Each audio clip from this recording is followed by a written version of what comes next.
eating. Hi, Jojo. This is Sally. This is Jojo. She is the female of the two.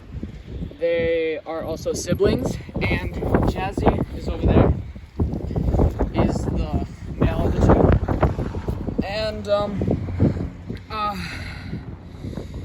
we got these dogs a while ago. We first fostered them for a week or two, and then we started adopting them.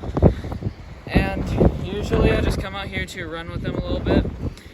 And sometimes when I come out here, I start fires on the fire pit here. My grandpa brought it over from his place. And for the past few days, I've been starting fires with my gramps. Actually, the fires got out of control and burned all over the yard. We able to solve that fast because we have a hose.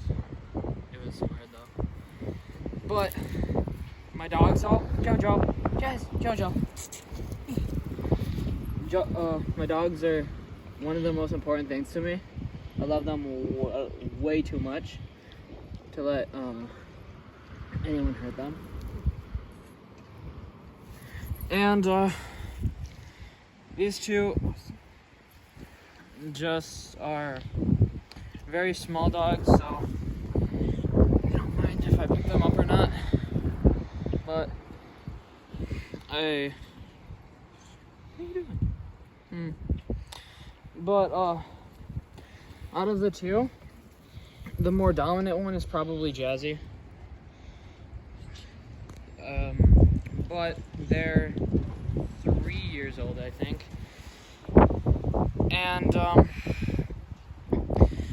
we got them from they're rescue dogs, so the rescue dogs, so it can so whenever they see one of the neighbors come outside, they start just barking at them just in case. And that's all I have to say about this.